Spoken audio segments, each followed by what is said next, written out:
Assalamualaikum warahmatullahi wabarakatuh. Sobat-sobat semua, selamat datang di channel yang paling kece dan paling seru di YouTube. Dengan hati yang gembira dan penuh semangat, mari kita mulai belajar dengan membaca Bismillahirrohmanirrohim.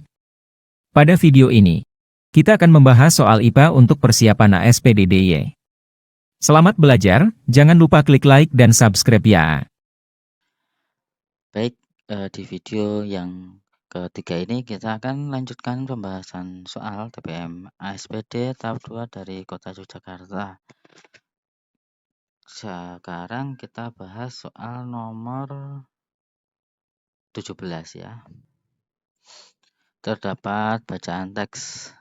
Di sini ada bayangan yang sifatnya terbalik. Nah, nyata terbalik diperkecil ini dibentuk oleh cermin cekung di mana benda diletakkan 40 cm di depan cermin cekung dan terbentuk bayangan nyata terbalik diperkecil ya ini yang berjarak 10 cm.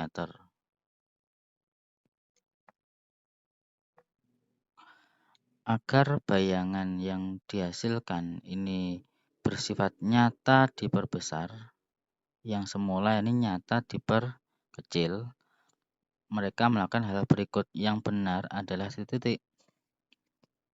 Yang namanya bayangan bersifat nyata diperbesar ini harus diletakkan bendanya itu di ruang 2 ya, di ruang 2. Jadi berarti kita harus tahu jarak fokusnya yang pertama. Jadi ini ada jarak benda, ini jarak bayangan. Maka kita hitung dulu jarak fokusnya. 1/40 ditambah 1/10 sama dengan 1/40 tambah 4/40. 5/40. Jadi dari sini diperoleh F-nya 40/5 sama dengan 8 cm. Kemudian, nah di sini kita cari ruang 2-nya itu yang mana. Ini ada cermin. Saya hapus dulu. Ini ada cermin. Jarak fokusnya itu 8. Ini 8 cm.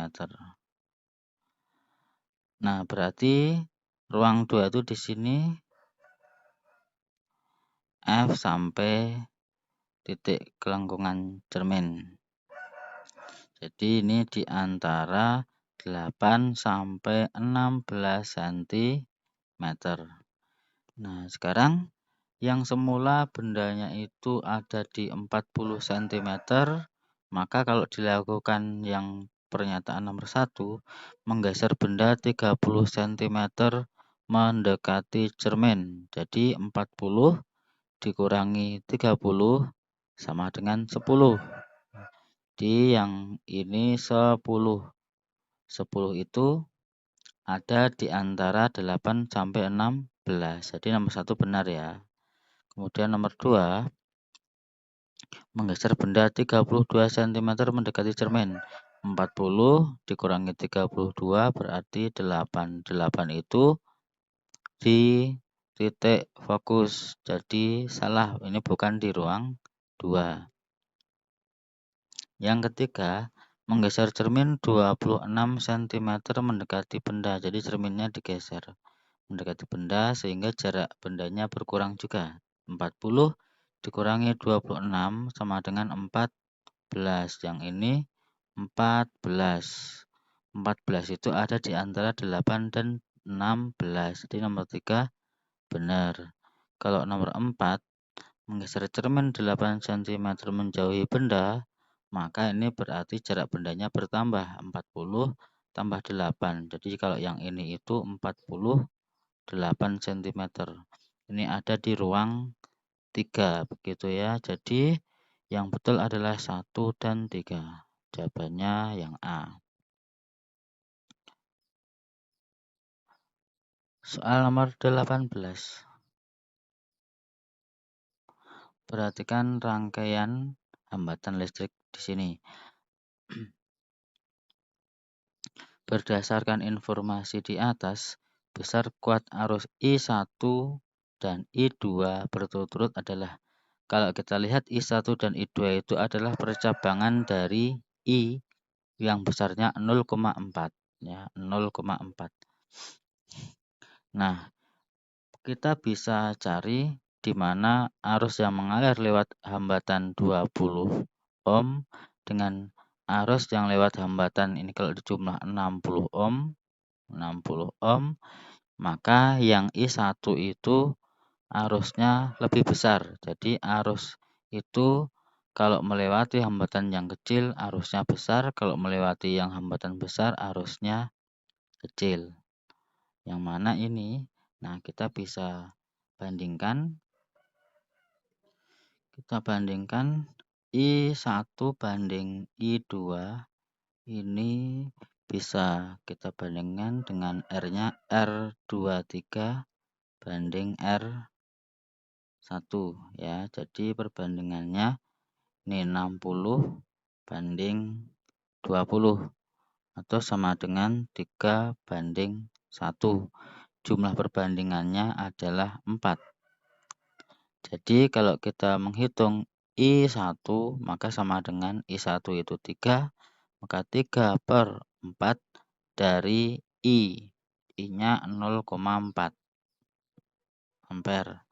Hasilnya 0,3 ampere. Jadi I1 0,3 ampere, yang A jawabannya. Selanjutnya nomor 19. Perhatikan ini ada pemberian muatan dengan cara digosok. Kaca digosok dengan sutra, ebonit digosok dengan wool, plastik digosok dengan wool. Jadi nanti akan menjadi bermuatan. Kaca jadi positif, ebonit jadi negatif, plastik jadi negatif. Nah, dari situ kita bisa lihat interaksi yang terjadi, manakah yang benar di antara pilihan jawaban ABCD. Kita cek satu-satu. Ini kaca tadi positif, ebonit negatif, tapi ini menolak. Berarti salah ini ya, salah. Lanjut ke B. Kaca dan ebonit ini harusnya tarik menarik, ini masih menolak. Jadi salah. Yang C, ebonit dengan kaca itu harusnya tarik menarik, tapi ini malah menolak. Jadinya C juga salah. Kalau sudah satu yang salah, yang pasangannya nggak usah dicek. Kemudian yang D, plastik dengan kaca, plastik negatif, kaca positif. Nah, ini tarik menarik. Betul ya, yang depan betul, yang belakang. Plastik dengan ebonit, plastik negatif, ebonit negatif, ini tolak menolak. Betul. Jadi jawabannya D. Berikutnya soal nomor 20. Ini melihat benda biar menjadi lebih besar, maka dengan loop. Jadi loop itu memperbesar bayangan. Jadi ada Riko ini.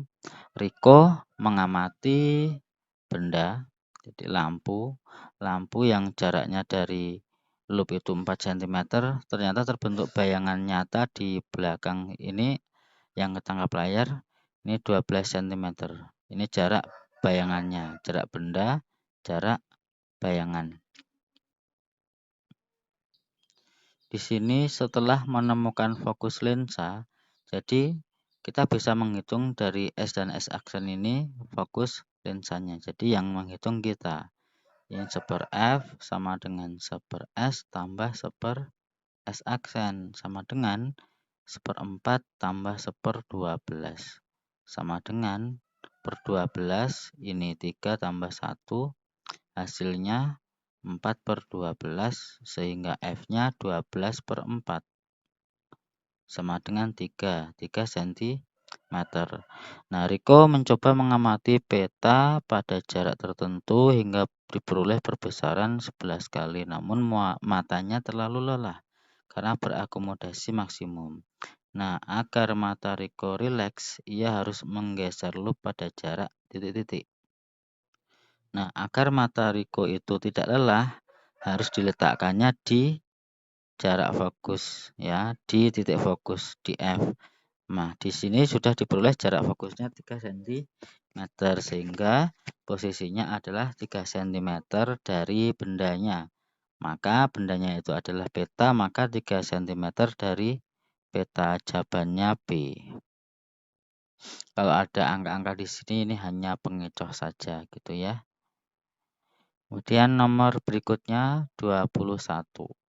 Cermati teks berikut. Boleh dibaca, boleh juga tidak. Kita geser lagi. Nah, di sini kita lihat ada rumah di sini menerima listrik dengan tegangan 220 volt karena ada trafo step down di sini yang menurunkan tegangan listrik. Intinya adalah rumahnya menerima tegangan sebesar 220 volt. Nah, yang ditanyakan di soal ini adalah energi listrik maksimal dalam 1 bulan, yaitu waktunya 30 hari, yang dapat dimanfaatkan itu adalah titik-titik. Nah, dari data di atas kita bisa menghitung W energi listrik itu sama dengan tegangan listrik dikali arus listrik. Jadi arus listriknya di sini ada 4 ampere itu dikali waktu. Waktunya karena ABCD optionnya dalam satuan kWh, maka waktunya dalam H atau jam gitu ya. Jadi kita ubah dalam jam. Maka harus dikonversi 30 hari itu berapa jam, maka tinggal dikali dengan satu harinya 24 jam. Maka kita tuliskan di sini V-nya 220, I-nya 4, T-nya 30 hari itu dikalikan dengan 24 jam. Hasilnya sama dengan 633.600 Wh. Diubah ke kWh tinggal dibagi 1000. 633,6 kWh. Jadi jawabannya adalah C. Berikutnya nomor 22. Membuat magnet. Nah, di sini ada 4, 1, 2, 3, 4, ada 5. Kemudian cara pembuatan magnet yang menghasilkan kutub yang sama dengan cara nomor 5. Cara nomor 5 berarti kita lihat terlebih dahulu nomor 5 itu di sini ada batang logam dialiri listrik searah, arahnya ke sana, kemudian mengalir ke sana, turun ke bawah itu. Maka kita bisa menentukan ujung-ujung logam ini mana yang menjadi kutub utara selatannya, yaitu dengan aturan tangan kanan. Jadi tangan kanannya digenggam, kemudian jari-jarinya itu mengarah searah dengan arah aliran listrik itu ke bawah. Ini arah jari-jarinya gitu, berarti jempolnya adalah ke kanan. Jadi P adalah kutub utara, P utara, Q-nya selatan. Nah, kemudian mana yang sama dengan kutub yang terbentuk utara itu adalah di kutub P, maka kita lihat gambar 1 di sini menggosok ke arah P ke Q, sehingga yang tergosok paling akhir adalah Q. Q menjadi kutub yang berlawanan dengan utara, jadi Q-nya jadi selatan, P-nya utara. Jadi nomor 1 betul, P utara. Sama ya. Yang nomor 2, P ke Q dengan kutub selatan sebagai penggosoknya. Jadi Q jadi utara, P-nya jadi selatan. Jadi nomor 2 salah. Nomor 3, dengan induksi SU, P-nya jadi S, Q-nya jadi U. Gampang menghafalkannya selang-seling SU, SU. Yang ini US, US. Mana yang benar antara 3 dan 4? Yang benar adalah yang 4. P-nya kutub utara. Jadi jawaban yang betul adalah 1 dan 4. Jawabannya adalah B. Berikutnya nomor 23. Perhatikan ada bacaan teks tentang trafo. Kemudian ada gambar trafo di sini, kemudian dihubungkan di mana lilitan primernya terhubung ke tegangan. Tegangan primer berarti di sini VB-nya 200 volt. Kemudian di sini yang dikeluaran itu terhubung, di sini ada ampere meternya menunjukkan 0,5 ampere, ini IS, arus sekunder. Jadi di sini ada hambatan, dipasang hambatan 40 ohm. Dari sini R dan I, maka kita bisa hitung V-nya, Vs. Tegangan sekundernya sama dengan I kali R, sesuai dengan hukum Ohm ya. VI kali R, I-nya setengah, R-nya 40 ohm, hasilnya 20 volt. Ini Vs-nya 20, Vp-nya 200, Vs-nya 20. Jadi kalau dibandingkan 10 banding 1. Jadi kita di sini diminta menghitung jumlah lilitan trafo yang digunakan. Ini adalah kalau perbandingan NP banding NS-nya sama dengan VP banding VS-nya. Berapa itu? 200 banding 20 sama dengan 10 banding 1. Jadi NP banding NS 10 banding 1. Kalau kita lihat yang jawaban A, lilitan primernya 5000, lilitan sekundernya 500. Ini yang ini 10 banding 1. Jadi jawaban yang betul adalah A, 10 banding 1. Nomor 24. Mengenali zat aditif dan kegunaannya. Ada bacaan, boleh dibaca, kemudian di sini ada label pangan. Nah, pertanyaannya adalah berdasarkan infografis ini, zat aditif yang ditambahkan pada bahan makanan bertujuan untuk meningkatkan cita rasa. Yang bisa meningkatkan cita rasa itu adalah penyedap, penguat rasa, dan pemanis. Itu dapat meningkatkan cita rasa. Kalau pengawet hanya mengawetkan saja. Jadi yang mana yang betul? Yang betul adalah C. Di sini ada sapi panggang sebagai penyedap, gitu ya. Kemudian dinatrium guanilat itu adalah penguat rasa, sama seperti MSG itu ya. Kemudian ada dinatrium inosinat sama. Kemudian ada susu bubuk. Susu bubuk itu pemanisnya, gitu. Oke, ini video yang ketiga kita bahas sampai nomor 24. Terima kasih. Kita lanjut ke video yang keempat berikutnya ya.